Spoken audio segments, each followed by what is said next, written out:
Good morning students. तो आज के क्लास में अपन शुरू कर रहे हैं चैप्टर नंबर 2 जिसका नाम है रिस्क स्ट्रेटजी एंड गवर्नेंस।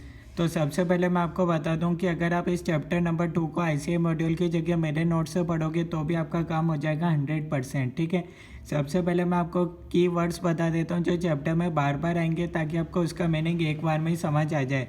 एक वर्ड आएगा रिस्क स्ट्रेटजी। इसका क्या मतलब होता है? इसका मतलब होता है plan to identify, assess and manage risk in an organization. यानी कि एक ऐसा प्लान जिससे अपन रिस्क को आइडेंटिफाई भी कर लेंगे, एसेस यानी कि हाउ सीरियस प्रॉब्लम आर, कितनी बड़ी रिस्क होगी अपन इतना ये सब जान लेंगे। And manage risk in an organization. अब अपन को पता चल गया रिस्क कितनी बड़ी है तो उसको मैनेज कैसे करना है ये सब अपन प्लान कर लेंगे। उसको अपन बोलते हैं रिस्क स्ट्रेटजी। उसके बाद अपने पास एक वर्ड आएगा गवर्नेंस। गवर्नेंस का क्या मतलब होता है? The rules and processes that help run a business and make sure it is doing things the right वे। ठीक है। यहाँ पर रूल्स एंड प्रोसेस, यहाँ पर रूल्स बनाते हैं, process that help run a business जिससे and make sure it is doing things the right way. सारी चीज़ें राइट डायरेक्शन में जा रही है, इस चीज़ को अपन बोलते हैं गवर्नेंस। उसके बाद एक और वर्ड अपने पास आएगा रिस्क मैनेजमेंट फ्रेमवर्क।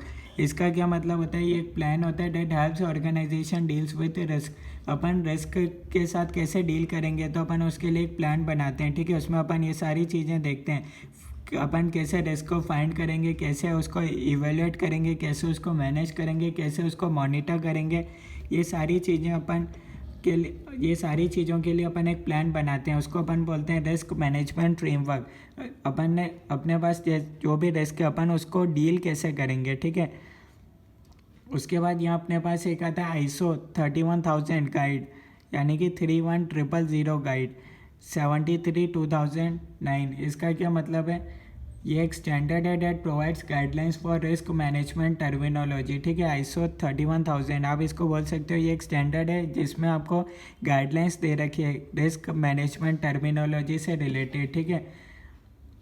अब इसकी डेफिनेशन आपको दे रखी है रिस्क मैनेजमेंट फ्रेमवर्क की। It is set of components as per ISO 31000। आपको डेफिनेशन दे रखी है रिस्क मैनेजमेंट फ्रेमवर्क की, और फिर पॉल हॉपकिंस ने दी थी और द ऑरेंज बुक। इन तीनों में आपको डेफिनेशन दे रखी है रिस्क मैनेजमेंट फ्रेमवर्क की। तो आपसे एग्जाम में पूछ सकते हैं कि ये डेफिनेशन किसने दी थी? Set of activities that support risk management process. तो आपको टिक करना रहेगा पॉल हॉपकिंस। 3 ऑप्शन दे देंगे, या फिर ये वाला 3 लाइन दे देंगे। आपसे पूछेंगे ये कौन सी डेफिनेशन है, ISO 31000 की, पॉल हॉपकिंस की, द ऑरेंज बुक की। तो तीनों डेफिनेशन आपको पता होनी चाहिए किसने दी। ठीक है। ISO 31000 में तो ये 2 लाइन दे रखी है, it is set of components that provides foundations and organizational arrangements for designing, implementing, monitoring, reviewing and improving risk management throughout organization. ठीक है। इसका यही मीनिंग होता है। ये मीनिंग मैंने आपको 2 लाइन में दे रखा है, और जो एक्चुअल डेफिनेशन है ISO 31000 की वो 2 ये लाइन है। ठीक है। तो इसका ये मीनिंग है, ये एक स्टैंडर्ड है, इसमें आपको गाइडलाइंस दे रखी है रिस्क मैनेजमेंट टर्मिनोलॉजी से। ठीक है। उसके बाद पॉल हॉपकिंस ने क्या डेफिनेशन दी थी? It is a set of activities that support risk management process. और द ऑरेंज बुक में क्या डेफिनेशन है, ये इंपॉर्टेंट है। An organization risk management framework harnesses the activities that identify and manage the uncertainties faced and systematically anticipate and prepare successful responses। आपको definition learn नहीं करनी, आपको बस ये पता होना चाहिए कि ये डेफिनेशन किसने दी थी, मतलब ऑरेंज बुक में पॉल हॉपकिंस ने दी है ये। ठीक है। उसके बाद अपन के पास आता है रिस्क मैनेजमेंट फ्रेमवर्क के अंदर 2 चीज़ें आती है, एक होता है आइडेंटिफिकेशन ऑफ रिस्क और एक होता है असेसमेंट ऑफ रिस्क, और थर्ड होता है कंट्रोल द रिस्क आइडेंटिफाइड। जो अपन ने आइडेंटिफाई करी थी रिस्क उसको अपन कैसे कंट्रोल करेंगे, तो थर्ड स्टेप यही होता है। ठीक है। असेसमेंट ऑफ रिस्क यानी कि कितना, हाउ सीरियस प्रॉब्लम आ रही है, यानी कि कितनी बड़ी रिस्क है, अपन ये इसको असेस करते हैं। ठीक है। उसके बाद अपने पास पॉपुलर 2 रिस्क मैनेजमेंट फ्रेमवर्क्स दे रखे हैं। एक होता है कोसो एंटरप्राइज रिस्क मैनेजमेंट फ्रेमवर्क, और एक होता है ISO 31000 2018 का। ठीक है। तो कोसो एंटरप्राइज रिस्क मैनेजमेंट फ्रेमवर्क में आपको क्या बता रखा है, ये 1985 के अंदर फाउंड हुआ था। और ये किस लिए? To fund and oversee the national commission on fraudulent financial reporting. ये आपसे सिर्फ MCQ में पूछ सकते हैं, और इसमें ये भी पूछ सकते हैं इसके 5 ऑर्गेनाइजेशंस पार्ट ऑफ कोसो मतलब कौन कौन से ऑर्गेनाइजेशन पार्ट है कोसो के। ठीक है। एक है American accounting association, American institute of CPA, institute of internal auditors, institute of management accountants, financial executives international, ठीक है। उसके बाद दे रखा है कोसो बोर्ड कमीशन एंड पब्लिश्ड इन 2004, ये एमसीक्यू में आ सकता है, ठीक है। उसके बाद है कोसो कमेटी। कोसो का क्या मतलब है? Committee of sponsoring organization of a Treadway commission. यहाँ ट्रेड वे कौन है? ट्रेड वे एक पर्सन का नाम है, ठीक है। तो आपको फुल फॉर्म ध्यान रखने, committee of sponsoring organization of a Treadway commission, ठीक है। उसके बाद इसका कोसो का क्या मिशन है? इसका ये मिशन है, ये गाइडेंस, ये आपको गाइड करता है related to internal controls, risk management, governance and fraud detection to help organisation improve their performance. इन सारी चीज़ों के अंदर इन सारी चीज़ों के अंदर आपके बिजनेस में हेल्प करता है ताकि आपके ऑर्गेनाइजेशन की परफॉर्मेंस इंप्रूव हो सके, ठीक है। तो ये था कोसो एंटरप्राइज रिस्क मैनेजमेंट फ्रेमवर्क। अब इसके कुछ कंपोनेंट्स दे रखे हैं, इसको आपको सीरियल वाइज पता होना चाहिए। कंपोनेंट 1 का ये नाम है, कंपोनेंट 2 का तो ऊपर नीचे नहीं होना चाहिए। Component 1, component 2, component 3, component 4, component 5 fix है, ऊपर नीचे नहीं हो सकते। कंपोनेंट 1 कौन सा है? Risk governance and culture. इसमें क्या होता है? Board oversight and ERM integration. अब आपसे एमसीक्यू में ये पूछ सकते हैं कि board oversight and ERM integration ये किसका पार्ट है? रिस्क गवर्नेंस का। Risk objective setting, risk in execution, risk information, ऐसे 4 आपको एमसीक्यू दे देंगे और ये लाइन आपको दे देंगे, ठीक है।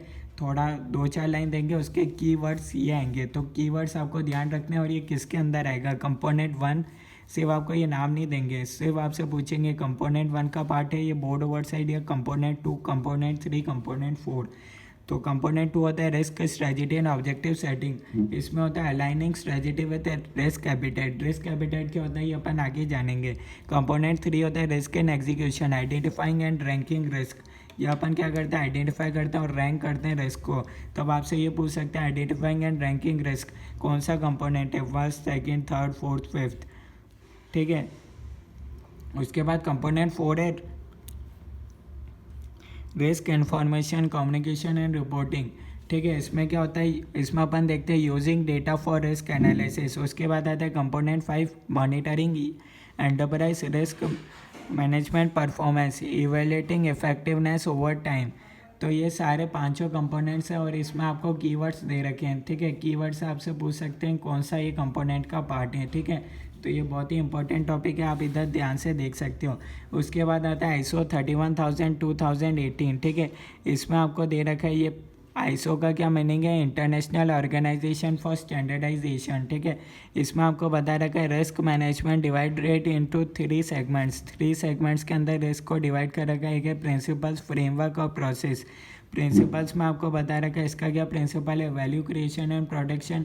फ्रेमवर्क या integrates risk management into all functions. तो ये सिर्फ एमसीक्यू से आप ध्यान रख सकते हैं इसका क्या प्रिंसिपल है। उसके बाद दे रखे हैं प्रोसेस। प्रोसेस कौन कौन से हैं? Communicating and consulting, defining scope, context and criteria, risk assessment. इसमें 3 चीज़ें आती हैं, identification, analysis and evaluation of risk, risk treatment. इसमें 3 चीज़ें आती हैं, अवॉइडेंस, ट्रांसफर, मिटिगेशन। आपसे ये पूछ सकते हैं अवॉइडेंस, ट्रांसफर, मिटिगेशन किसका पार्ट है? रिस्क असेसमेंट या रिस्क ट्रीटमेंट। उसके बाद अपने एक और प्रोसेस है monitoring and review, recording and reporting. तो आपको ध्यान रखना है, जैसे कि ये पूछ सकता है आइडेंटिफिकेशन, एनालिसिस एंड इवैल्यूएशन कौन से प्रोसेस का पार्ट है, तो ये आपको ध्यान रखना है। उसके बाद अपने पास आता है कुछ एमसीक्यू आते हैं जो कि अपन ध्यान से देख सकते हैं। क्वेश्चन नंबर 7 है, क्वेश्चन 6 तक अपन ने लास्ट चैप्टर में कवर कर रहे थे। उसके बाद नेक्स्ट एमसीक्यू यहाँ से कवर कर रहे हैं। विच of a following risk is important for a farming cooperative. अब फार्मिंग में कौन से रिस्क हो सकती है? तो ऑब्वियसली वहाँ कोई स्ट्रेटजी रिस्क नहीं होगा, वहाँ कोई फाइनेंशियल रिस्क नहीं होगा, वहाँ कोई कंप्लायंस रिस्क नहीं होगा। अगर आप फार्मिंग कर रहे हो जैसे कि राइस की कर रहे हो तो आपको ऐसी जगह करनी चाहिए जहाँ ज़्यादा पानी अवेलेबल हो, तो इसका आंसर होगा ज्योग्राफी रिस्क। उसके बाद क्वेश्चन नंबर 8 आता है द एंड्रोल scandal which surfaced in 2001 is one of the most infamous examples of dash in corporate history। Aaron scandal किसका पार्ट है? ये आपके ICI MCQ में पूछ रखा है, इसलिए मैंने आपको बता रखा है ये ऑडिट रिस्क का पार्ट है। इसका आंसर फ्रॉड रिस्क भी हो सकता है, पर आपके सजेस्टेड आंसर्स में सिर्फ इसका आंसर ऑडिट रिस्क दे रखा है, तो आपको उस हिसाब से ध्यान रखना अगर एग्जाम में आ जाए तो। उसके बाद आता है question number 9 as per ISO 31000 which of a following activity covers the processes such as risk identification, risk analysis and risk evaluation. यह भी मैंने आपको बताया था, इस तरीके से एमसीक्यू में आ सकता है। सेम आप देख सकते हो ये रिस्क असेसमेंट वाले प्रोसेस का पार्ट है। अब उसके बाद एक वर्ड आया था यहाँ रिस्क एपिटाइट। रिस्क एपिटाइट का क्या मतलब है? Level of risk an organization is willing to take to achieve objectives. यानी कि एक ऑर्गेनाइजेशन कितने लेवल का रिस्क ले सकता है अपने ऑब्जेक्टिव्स को फुलफ़िल करने के लिए, इसको अपन बोलते हैं रिस्क एपिटाइट। यहाँ एक वर्ड आया था रिस्क एपिटाइट जिसका मैंने आपको मीनिंग बता दिया, ठीक है। ये aligning strategy with risk appetite, ये ऑलरेडी। उसके बाद नेक्स्ट टॉपिक अपने पास आता है implementation of risk management policies and processes. तो इसमें सिर्फ आपको ध्यान रखना है, रीड कर सकते हो, अदरवाइज रिस्क पॉलिसी शुल्ड, इसमें बता रखा है रिस्क पॉलिसी शुल्ड, आपकी रिस्क पॉलिसी कैसी होनी चाहिए। Define roles of board, audit committee and risk officers, क्या रोल है इन लोगों के। Outline risk management process and reporting, establish framework for risk identification, mitigation and control, ensure employees understand risk related responsibilities. इनको आप रीड कर सकते हो, मोर देन सफिशिएंट है, ठीक है। अगर आप सिर्फ एक बार सुन लो उसके बाद रीड कर लो, काफ़ी है। उसके बाद आता है guiding principles for effective risk management policies. कुछ आपको गाइडिंग प्रिंसिपल्स दे रखे हैं इफेक्टिव रिस्क मैनेजमेंट पॉलिसीज़ के लिए। पहला है business decision should consider risk, आपका जो भी बिजनेस का डिसीजन है उसमें आपको रिस्क को कंसीडर करना है। सेकेंड है policies should enhance business value. Third है employees must be aware of risk in their areas, risk management should be embedded in business process. इसका क्या मतलब है? Everyone thinks about risk in regular course, ठीक है। आप जो भी देख रहे हो आपको रेगुलर पार्ट में आपको रिस्क को कंसीडर करना है, ठीक है। Risk appetite should be periodically reviewed. तो ये 5 पॉइंट है, सिर्फ आप इसको रीड कर सकते हो, अदरवाइज इतने इंपॉर्टेंट नहीं है। उसके बाद नेक्स्ट टॉपिक अपने पास आता है enterprise risk and linkage to business. तो इसका क्या मतलब है? Enterprise risk management takes a holistic approach to organization risk, integrating them into corporate strategy. इसका क्या मतलब है? यानी कि enterprise risk and linkage to business, इसका मतलब होता है looking at all risk of company, looking at all risk company might face and making sure they are part of company's overall plan। यानी कि आप की कंपनी में जितनी भी रिस्क है, आपकी कंपनी जितनी भी रिस्क फेस कर सकती है, उन सभी को आपको देखना है और आपको ये इस बात का श्योरिटी करना है कि वो जो भी आपका प्लान है, कंपनी का प्लान है, वो उसमें वो रिस्क कवर हो जाए। यानी कि इन शॉर्ट बोलूँ तो कोई भी रिस्क छूटनी नहीं चाहिए। हर एक रिस्क को जो भी आपके कंपनी में आ सकती है, आपके ऑर्गेनाइजेशन में आ सकती है, आपके वो कंपनी के प्लान के अंदर होनी चाहिए कि आप उस रिस्क के साथ कैसे डील करोगे, ठीक है। यही लाइन दे रखी है, इसका ये मीनिंग है। Enterprise risk management takes a holistic approach to organization risk, integrating them into corporate strategy. How ERM benefits organization. Enterprise risk management कैसे ऑर्गेनाइजेशन को हेल्प करता है, ठीक है। तो एंटरप्राइज रिस्क मैनेजमेंट करता है क्या? कंपनी के अंदर जितने भी रिस्क आ सकती है उसके लिए वो देखते हैं कि उसके लिए कंपनी के अंदर जो प्लान है उसमें वो सारी रिस्क का मतलब कंसीडर करा है या नहीं करा है, ठीक है। तो इससे ऑर्गेनाइजेशन को कैसे हेल्प मिलेगा? आइडेंटिफाई कर सकते हैं वो पहले से कि कौन सी स्ट्रेटेजिक रिस्क है, कहाँ अपॉर्चुनिटीज़ है। Encourages proactive problem solving. Proactive होता है किसी भी घटना घटित होने से पहले, ठीक है। यानी कि प्रॉब्लम आने से पहले आप देख लो कि अगर ये प्रॉब्लम आएगी तो आपके पास ये सॉल्यूशन है। यानी कि एम्प्लॉयज़ ने स्ट्राइक कर दी तो आपके पास पहले से ही प्लान है कि आप उससे कैसे डील करोगे, उसको बोलते हैं proactive problem solving. Help senior management make inform decisions, align performance goals with risk management, supports compliance with loss and regulations. तो ये सिर्फ आप रीड कर सकते हो, अदरवाइज ज़्यादा इंपॉर्टेंट नहीं है, ठीक है।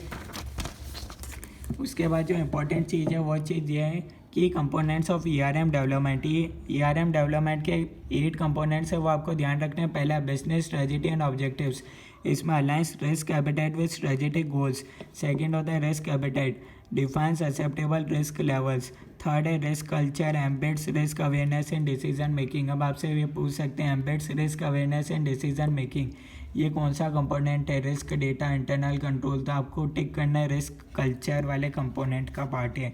रिस्क डेटा में क्या आता है? Collects and analysis risk information. Internal control, reduce risk through strong governance. Risk measurement and evaluation, use the statistical tools like value at risk VR। या आप पढ़ोगे CA फाइनल EFM में वैल्यू एट रिस्क क्या होता है। 7th point है scenario analysis and planning, prepares for potential risk events. 8th ERM evaluation, periodic assessment for continuous improvement. तो ये 8 कंपोनेंट्स है, आपसे किसी भी कंपोनेंट का पूछ सकते हैं, जैसे कि alliance risk appetite with strategic goals, ये किसका पार्ट है? 4 ऑप्शन दे देंगे आपको, तो आपको पता चल गया होगा, आपको सिर्फ ध्यान रखने हैं, ठीक है। उसके बाद आता है integration of business continuity plans, BCP and ERM। तो BCP क्या करता है? BCP ensures operational resilience during disruptions, यानी कि बिजनेस कंटिन्यूटी प्लान्स और ERM दोनों इसी बात पर फोकस करते हैं कि बिजनेस ऑपरेटिव, यानी कि बिजनेस के जो भी डे टू डे एक्टिविटीज़ है, ऑपरेशंस, वो चलते रहने चाहिए, भले डिसरप्शंस, भले कोई सा भी डिसरप्शंस आ जाए, कोरोना वायरस आ जाए, कुछ भी आ जाए, आपका बिजनेस चलता रहना चाहिए। उसके बाद सेकंड पॉइंट में दे रखा है ERM and BCP share common goals.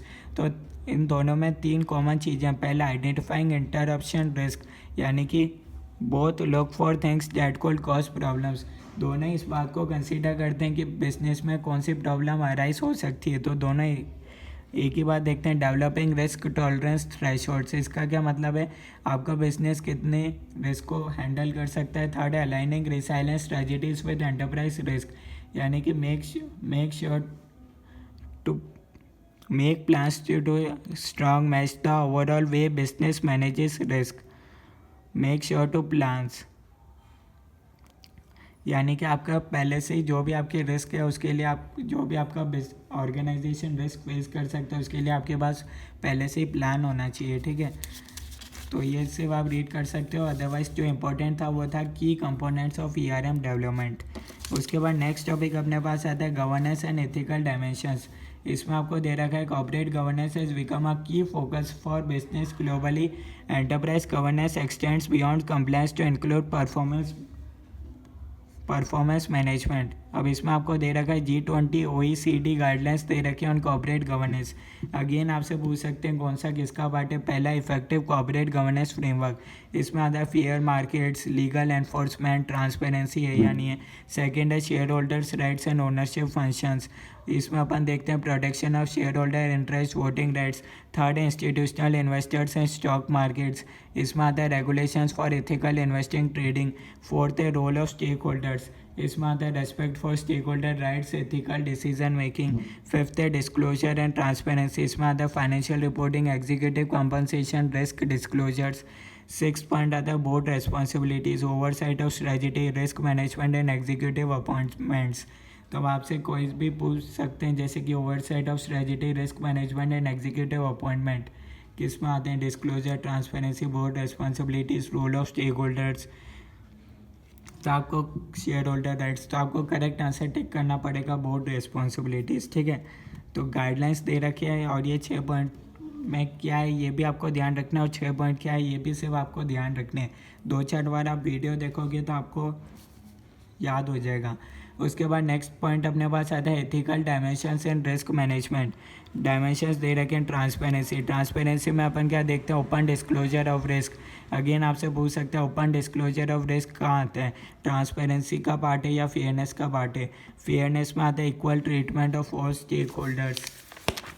उसके बाद अपने पास आता है अकाउंटेबिलिटी, अकाउंटेबिलिटी होता है ensuring responsibility for risk decisions, ठीक है। उसके बाद आता है sustainability, considering long term risk impacts. Compliance में आता है आपने लॉस एंड एथिकल स्टैंडर्ड्स को अदर यानी कि फॉलो करा है या नहीं करा है, ठीक है। तो किस में क्या आता है ये सिर्फ आप 2-4 बार वीडियो देखोगे तो आपको पता चल जाएगा, अदरवाइज इसमें इतना कुछ समझने जैसा नहीं है। उसके बाद लास्ट टॉपिक अपने पास आता है इस चैप्टर का legal, regulatory and compliance aspects. सबसे पहले आपको दे रखा है कंपनीज एक्ट 2013 में क्या दे रखा है? सेक्शन 134(5) सब क्लॉज ई का पार्ट है internal financial controls must be adequate, उसमें ये दे रखा है। तो अब आपसे एग्जाम में पूछ सकते हैं internal financial controls must be adequate ये कौन से कंपनीज एक्ट का पार्ट है? 143(3) या 134(5)(e)? 143, ठीक है। सेक्शन 143 सब पार्ट 3 में आपको दे रखा है auditors must evaluate risk management effectiveness, जो भी रिस्क मैनेजमेंट आपको यहाँ इवेलुएट करना है कि वो इफेक्टिव है या नहीं है, ठीक है। Section 177 sub clause 4th and 5th part में दे रखा है audit committees oversee risk management systems. तो जो लाइन काम की है वो सिर्फ आपको रीड कर लोगे तो भी काम चल जाएगा। उसके बाद ऑडिटिंग स्टैंडर्ड्स में आपको बता रखा है, ऐसे 315 में बता रखा है identifies material risk in financial reporting. ठीक है, कैसे आप मटेरियल रिस्क को आइडेंटिफाई करोगे फाइनेंशियल रिपोर्टिंग में। सेकंड है रिस्क असेसमेंट रिक्वायरमेंट्स, इसमें 3 चीज़ें दे रखी है, अंडरस्टैंडिंग एंटिटी एंड एनवायरनमेंट, कैसे इवेल्युएटिंग करोगे फाइनेंशियल स्टेटमेंट में risk, assessing likelihood and impact of material miss statements. तो ऑलरेडी आप देख सकते हो। उसके बाद सेबी एलओडीआर रेगुलेशंस 2015 में भी रिस्क मैनेजमेंट की बात कर रखी है। रेगुलेशन 21 में दे रखा है सारी लिस्टेड कंपनीज के लिए रिक्वायर है कि वो रिस्क मैनेजमेंट कमेटी को इस्टेब्लिश करें। ठीक है, यानी कि हर लिस्टेड कंपनी में रिस्क मैनेजमेंट कमेटी होनी चाहिए।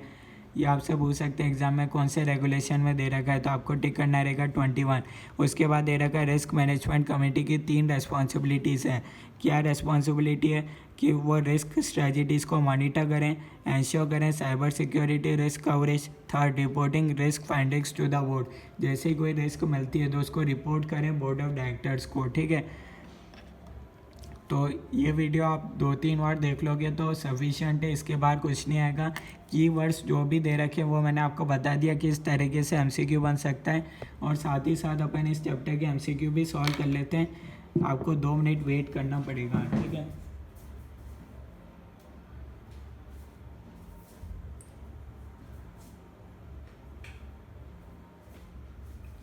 तो अब अपन कर रहे हैं इस चैप्टर के एमसीक्यू भी अपन करने वाले हैं।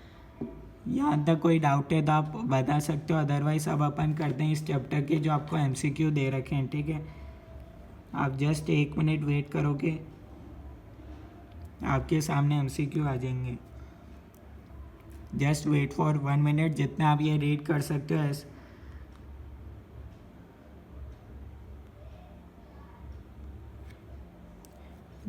सेबी एलओडीआर रेगुलेशंस 2015 ये आप रीड कर सकते हो, जितने मैं आपको इस चैप्टर की एमसीक्यू बता रहा हूँ।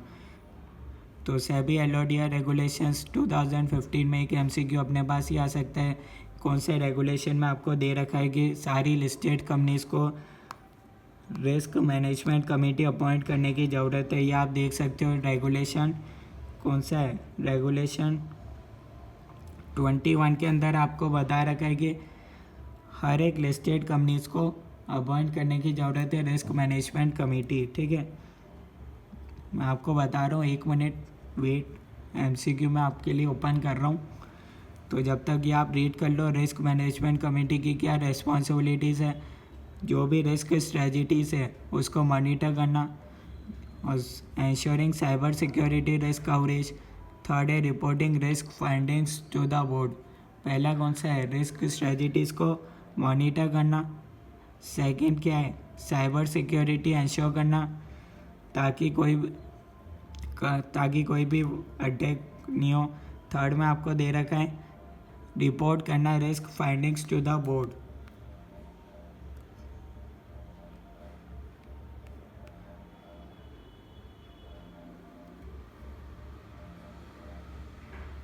तो अब अपन करते हैं इस चैप्टर के एमसीक्यू कर लेते हैं जो कि इम्पोर्टेंट है।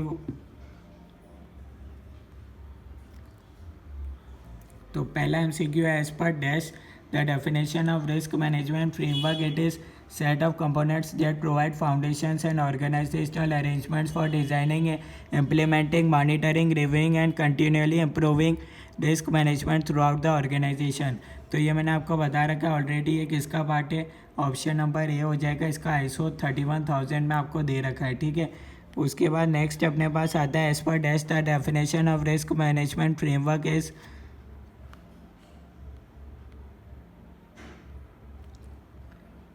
As per dash, the definition of risk management framework is an organization management framework harnesses the activities that identify and manage the uncertainties faced and systematically anticipate and prepare successful responses। ये आपको the orange book की definition में बता रखा है। उसके बाद third MCQ में बता रखा है in keeping with its overall mission the COSO board commission and published in dash the enterprise risk management integrated framework. तो इसका हो जाएगा ऑप्शन नंबर सी 2004। उसके बाद आपको दे रखा है फोर्थ एमसीक्यू में आपको दे रखा है फोर्थ एमसीक्यू में दे रखा है as per dash of latest COSO framework the risk appetite is determined in tandem with strategy formulation. Business objective serves as the condition for translating strategy into actionable plans, thereby molding the organization's daily activities and focal points. तो इसका आप देख सकते हो, इसका अपने पास हो जाएगा ऑप्शन नंबर बी कंपोनेंट 2। तो अब अपन देखते हैं, ये मैंने आपको बताया था कंपोनेंट 2 कैसे आइडेंटिफाई करना है। सबसे पहले मैं आपको ये बता देता हूँ। कंपोनेंट 2 जैसा कि अपने पास था,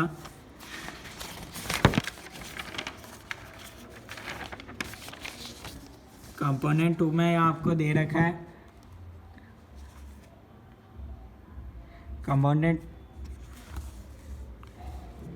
कंपोनेंट 2 आप देख सकते हो, इसमें था aligning strategy with risk appetite. तो अब यहाँ आपको देखना है रिस्क एपेटाइट किस में दे रखा है और यहाँ स्ट्रेटजी। तो ये सब आपको कंपोनेंट 2 के अंदर दे रखा है, ठीक है। तो इस तरीके से कीवर्ड से आप देख सकते हो, जैसे कि रिस्क एपेटाइट इन पांचों में से किस में, आप ये ऑलरेडी देख सकते हो, नोट डाउन कर सकते हो। उसके बाद अपने पास है फिफ्थ एमसीक्यू आता है as per dash of latest COSO framework the organisation identifies and evaluates potential risk that could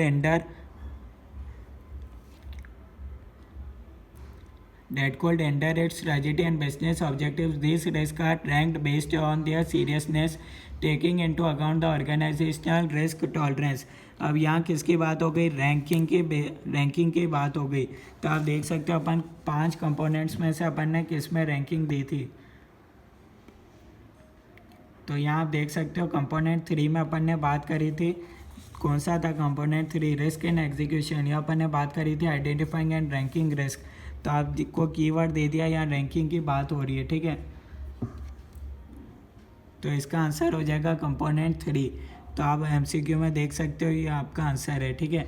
तो अगर आपको ये कीवर्ड्स ध्यान रहेंगे, रिस्क एपेटाइट कौन से में, कंपोनेंट 2 में, उसके बाद आइडेंटिफाइंग एंड रैंकिंग रिस्क किस में, तो आप आइडेंटिफाई कर सकते हो, ठीक है। अगर किसी में बोर्ड ओवरसाइट की बात हो जाए तो कौन सा होगा, कंपोनेंट 1 होगा, ठीक है। तो इस तरीके से आप एमसीक्यू सॉल्व कर सकते हो। नेक्स्ट क्लास में अपन शुरू करेंगे नेक्स्ट चैप्टर। यहाँ तक कोई डाउट है तो आप कमेंट्स में बता सकते हो, कमेंट्स कर सकते हो कैसी लगी ये वीडियो। बाकी अपना पूरा चैप्टर नंबर 2 कंप्लीट होता है, बस आपको कीवर्ड्स ध्यान रखने इस चैप्टर में, काम हो जाएगा।